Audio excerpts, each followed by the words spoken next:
Allahumma salli ala Sayyidina Muhammad.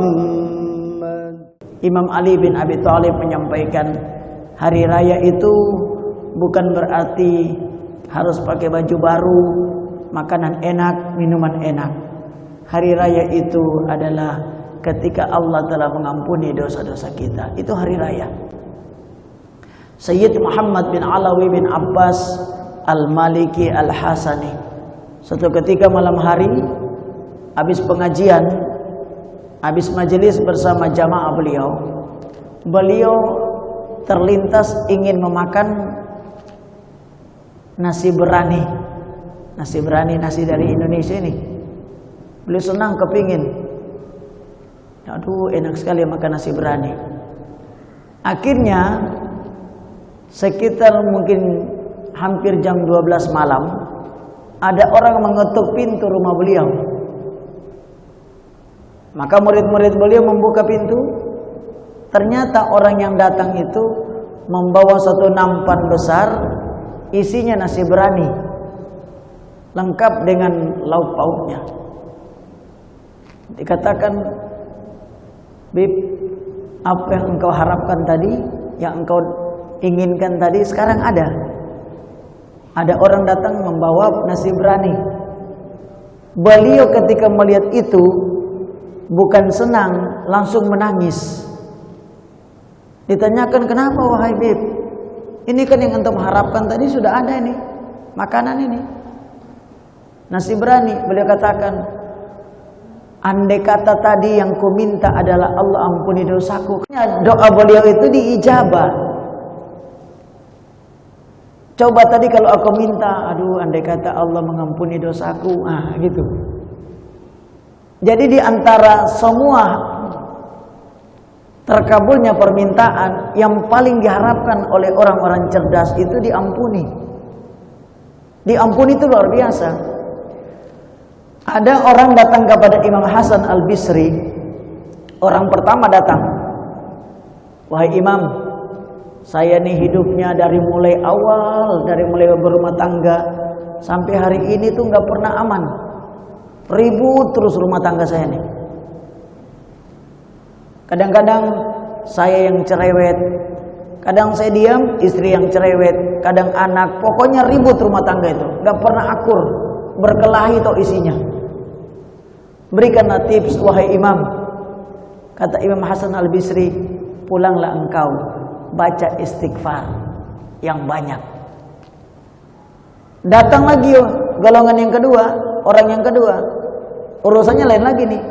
Kalau tadi hartanya banyak, hidupnya banyak uang, kerjanya bagus, tapi hidupnya berkelahi terus rumah tangga.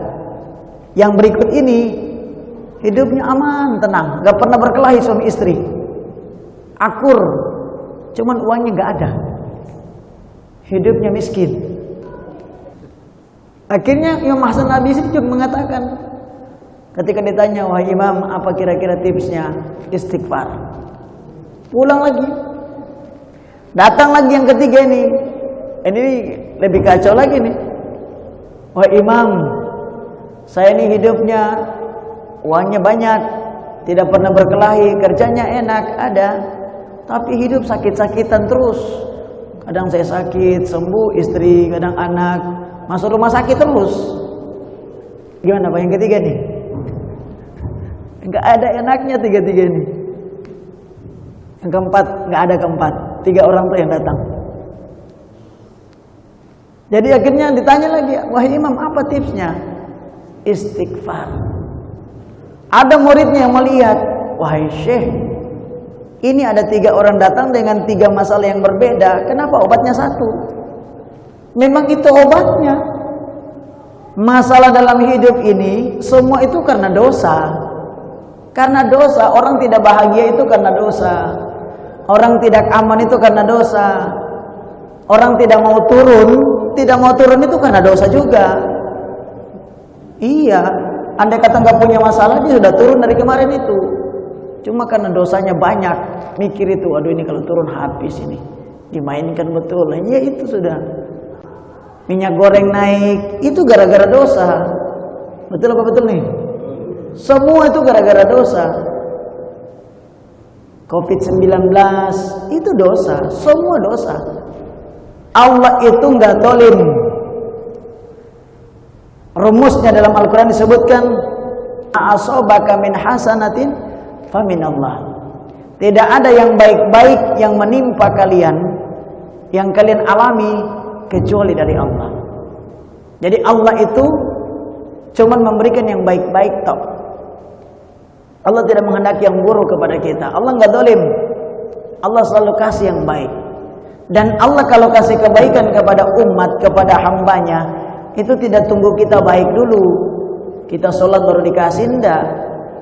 Kita harus jadi anak soleh begitu baru dikasih, enggak. Allah enggak tunggu kita jadi baik. Kalau tunggu kita jadi baik, kita ini enggak ada yang hidup. Kalau betul-betul kita harus dapat hidup, karena ukuran kita bikin sesuatu, kita ini enggak ada yang hidup. Enggak ada yang hidup. Karena kita ini enggak ada bagus-bagusnya, hadirin. Kalau kita mau jujur enggak ada bagus-bagusnya. Jangankan enggak puasa, puasa saja masih belum bagus. Jangankan enggak sholat, sholat kita saja masih berantakan. Jadi kalau mau pakai syarat-syarat orang harus hidup, harus aman, harus sehat, kita enggak masuk. Kalau kita mau kritis betul-betul, hadirin, bahwa seseorang boleh bernapas, harus begini, seseorang harus hidup, harus begini, itu kita nggak masuk semuanya. Maka kalau Allah berikan kebaikan kepada kita, itu tanpa sebab. Memang Dia Maha Rahman Rahim. Allah kasih kita hidup, kasih kita rezeki, itu tidak tunggu sebab kita harus baik. Artinya semua kebaikan ini milik Allah. Bahkan kita bisa ibadah ini pun Allah yang kehendaki, hadirin. Itu rumusnya. Fakulu alhamdulillah. Yang kedua sebaliknya, wa ma asabaka min sayyi'atin famin nafsik. Maka kalau ada yang buruk-buruk yang menimpa kita, Covid, tidak aman, tidak tenang, famin nafsik, itu gara-gara kita. Jadi jangan pernah berpikir hidup kita berantakan, negara kita kacau balau, minyak goreng naik, dan masih banyak masalah lagi. Itu gara-gara Allah. Jangan salah paham. Itu gara-gara ente, gara-gara kalian. Jelas sampai di sini? Halo? Ini tidur semua nih. Malam 28 ini semangat dari 28. Jadi kalau ada masalah dalam hidup kita, sekali lagi itu kesalahan kita. Maka jangan salahkan siapa-siapa. Artinya apa? Berarti kita banyak dosa. Maka rumusnya supaya selesai urusan, hapus dosa. Apa penghapus daripada dosa? Adalah istighfar. Istighfar saja, mohon ampun. Memang gak ada lain lagi. Gak ada lain lagi, memang itu. Makanya Nabi Allah Adam ketika turun di muka bumi, cuman satu saja, ingin supaya kembali. Rumusnya kembali cuman dengan diampuni atau bertobat. Karena surga itu tempat suci, tidak boleh dimasuki oleh siapapun kecuali dalam keadaan suci. Bersihkan diri, pilihan cuma dua, mau bersih-bersih di dunia atau nanti setelah ada di akhirat baru bersih-bersih. Kalau ada di akhirat baru bersih-bersih berat. Nah, maka di dunia inilah bersih-bersih. Antum perhatikan syariat Islam ini, intinya ibadah ini dari mulai syahadatnya sampai jihadnya itu cuma satu saja tujuannya, untuk membersihkan diri dari dosa. Untuk membersihkan diri. Maka kalau sudah bersih, ya kemana? Pulang ke surganya Allah, tempat asli antum semua, tempat asli kita semua. Berkumpul dengan manusia tersuci yaitu Rasulullah di dalam kasih sayang Allah Subhanahu wa taala, yaitu surga Allah Subhanahu wa taala. Amin ya rabbal alamin. Fatalaqa Adamu min rabbih kalimatin fataba alaihi. Maka Nabi Allah Adam mendapatkan beberapa kalimat dari Tuhannya, diajarkan fataba alaihi, maka diterimalah taubatnya oleh Allah. Innahu, sesungguhnya dia Allah, huwat tawwabur rahim, dia Allah maha penerima taubat, ar-rahim, lagi maha penyayang. Cuman itu saja kuncinya, mengakui dosa, mengakui salah. Kita cuman mengakui itu. Orang hidup itu karena kita banyak dengan dosa. Orang yang berdosa, jalan keluarnya cuma mengakui dosa saja. Orang salah cuma mengakui. Kalau mengakui itu malah jalan sempurnanya di situ, jalan selamat. Tapi kalau tidak mengakui dosa, itu malah tersesat. Coba akui saja. Ya Allah, saya enggak mampu. Akan mengakui, ya Allah, aku bersalah. Memang aku tak mampu. Memang aku lemah. Nah, saat itu apa yang terjadi? Orang kalau sudah mengakui salah, pasti dia akan ditolong, akan dibersihkan, dimaafkan. Itu kuncinya. Kan rumusnya di situ. Contoh umpamanya, kita punya anak bersalah. Kira-kira kalau anak kita bersalah, kemudian dia mengakui salah sebelum kita apa-apain dia. Iya ma, saya salah, saya ngakui. Saya tadi bikin rusak rumah, bikin kotor rumah begini, saya akui saya bersalah, saya minta maaf ma. Apa kira-kira yang terjadi? Orang tua yang waras bahkan paling sayang anak seperti ini. Oh Masya Allah, nah ya gak apa-apa, mama maafkan. Pasti begitu. Itu orang tua. Bagaimana dengan Allah yang maha pengampun, maha pengasih, maha penyayang? Lebih dari itu hadirin, Allah itu menurut guru mulia punya satu hobi. Satu hobinya Allah apa itu? Suka mengampuni. Makanya sampai dalam satu riwayat diceritakan dalam kitab Riyadhus Shalihin, diceritakan kalau nanti kalian semua sudah baik, andai kata kalian ini semua sudah baik, tidak pernah berbuat dosa, Allah matikan kalian semua, diganti dengan manusia baru yang berbuat dosa kemudian diampuni. Kemudian sudah baik lagi, mamanya begitu, dimatikan lagi, diganti dengan manusia yang lain yang berbuat dosa kemudian Allah ampuni. Allah tuh hobi mengampuni. Kita saja yang gagal paham. Padahal dari meminta ampun ini rumusnya kebaikan. Multi kebaikan itu dari meminta maaf. Itu multi kebaikan. Begitu minta maaf, jauh dari dosa. Begitu minta maaf karena sudah bersih dari dosa, akan datang kebaikan-kebaikan yang lain. Makanya Sayyidina Hudzaifah ibn al-Yaman, beliau kalau datang kepada Nabi Muhammad selalu bertanya urusan dosa, nggak pernah bertanya urusan pahala. Sampai para sahabatnya bertanya, ya Hudzaifah, engkau ini agak aneh. Baik-baik, ya Rasul, kalau bikin begini pahalanya berapa? Ya Rasul, kalau begini ganjarannya apa? Yang baik-baik tau. Tapi sahabat Nabi yang satu ini kalau datang ke Nabi tanya yang buruk-buruk. Ya Rasul, kalau bikin begini dosanya apa? Ya Rasul, kalau ciri orang munafik itu apa? Orang bisa murtad itu apa? Akhirnya ketika ditanya diceritakan, aku kalau sudah tahu yang buruk, aku berusaha menghindarinya, maka yang baik itu dengan sendirinya datang. Tapi kalau orang cuma terobsesi kepada fadilah amal, cuma baca begitu-begitu aja, gak pernah baca risiko, dia akan terlena. Seakan-akan dia sudah kaya, banyak amal begini, dia tidak pernah mempelajari asbab-asbab amal itu terhapus, amal itu hilang. Orang itu bisa murtad, dia nggak pelajari itu malah lebih bahaya. Makanya harus tahu resiko-resiko. Bicara yang jelek-jelek dulu. Bukan maksudnya kita mau jadi jelek, enggak. Supaya kita bisa berusaha menghindarinya. Begitu. Istighfar, hadirin, istighfar.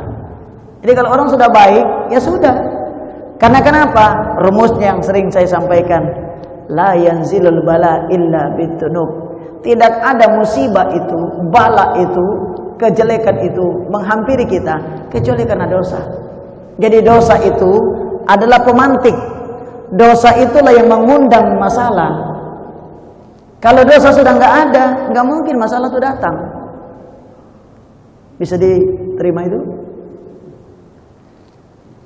Lebih tinggi lagi, neraka itu Pak, neraka, surga itu makhluk Allah. yang diciptakan oleh Allah tanpa alternatif. Beda dengan manusia. Kalau manusia bisa memilih, kadang-kadang makanan itu manusia bisa memilih, makan onde-onde atau makan aspal. Makan aspal bisa juga tuh, makan aspal, makan semen, makan batu koral, makan baja, itu bisa tuh. Bansos, manusia makan tuh masih milih. Tapi kalau makhluk Allah seperti kambing, seperti harimau, neraka, surga, itu mereka nggak bisa milih. Bapak kasih kangkung kepada harimau, nggak mau dia tuh. Mau, ini loh kangkung, ini segar ini kangkung ini udah saya bikin jadi pecel, makanlah. Nggak mau dia mau tuh daging. Nah, Bapak kasih kepada harimau daging, makan dia, memang makan dia. Namanya omnivora, bukan omnikrom. Nah, itu kalau itu aneh lagi tuh, semua dimakan itu penyakit aneh. Batuk masuk, pilek masuk, sakit gigi masuk, bahkan mikir utang juga masuk itu. Adanya panas kan. Neraka itu hadirin, makanannya cuman orang berdosa. Makanya Bapak jangan takut neraka, jangan takut dengan adab. Malaikat itu juga tahu siapa orang yang mau dipukul, siapa orang yang tidak boleh dipukul, tahu. Jadi ketika ada orang berdosa, memang itu makanannya malaikat. Diputar-putar begitu. Tukang korupsi kamu dulu kan, nipu-nipu rakyat kan, dibanting betul itu. Ini suka-suka tipu-tipu rakyat, ini tempeleng. Jadi jangan khawatir. Malaikat itu kalau ada orang baik biasa saja, kan begitu. Jadi yang penting antum sudah diampuni oleh Allah, masuk neraka pun neraka aman. Bahkan dimuntahkan sama neraka. Umpamanya jamaah majelis, jamaah masjid Miftahul Fala, jalan-jalan ke neraka mau cari teman-teman begitu. Umpamanya jalan-jalan, itu neraka tuh nggak suka. Jangan lama-lama di sini Pak Haji, jangan lama-lama Pak Hadi. Keluarlah cepat. Oh sebentar dulu, saya mau cari teman saya. Teman dari mana? Orang Ganet, jamaah Miftahul Fala. Miftahul Fala satu pun jamaahnya nggak ada di sini. Oh begitu ya? Iya. Bapak telat, mereka sudah ada di surga semua. Amin. Nah gitu. Suruh keluar, cepat keluar. Saya mau muntah lihat Bapak ini. Kata neraka begitu. Kenapa? Saya nggak suka. Antum terlalu bersih. Saya nggak suka makan makanan begini. Jadi neraka itu nggak suka sama orang bersih. Orang yang diampuni, orang yang suka puasa, orang sholat, neraka nggak suka. Dimuntahkan, gitu. Tapi kalau orang ada dosa, lezat itu dilihat itu, langsung disodot, gitu. Langsung walaupun dari jauh itu bisa masuk. Ibaratnya begitu. Jadi cuek saja. Yang penting tidak ada dosa, diampuni oleh Allah. Antum melewat dekat polisi, lewat KPK, aman. Begitu. Kan polisi juga tahu mana pencuri, mana perampok begitu. Itu polisi yang pintar, yang beriman begitu. Pasti dia tahu juga, oh ini penjahat, ini koruptor, oh ini ustadz, jangan, gitu.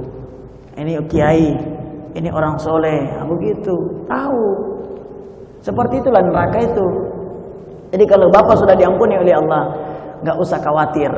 Nabi pun pernah masuk ke dalam neraka, mencari umatnya yang memanggil beliau. Neraka tuh minggir, apinya minggir. Gak mau melahap orang-orang yang suci, orang-orang yang telah diampuni oleh Allah Subhanahu wa taala. Inilah hadirin yang harus menjadi motivasi buat kita. Makanya rajin beribadah, rajin beristighfar. Sebagaimana Nabi Allah Adam diterima taubatnya oleh Allah Subhanahu wa taala, karena Allah innahu huwat tawwabur rahim, sesungguhnya Dia Allah Maha penerima taubat dan Maha penyayang.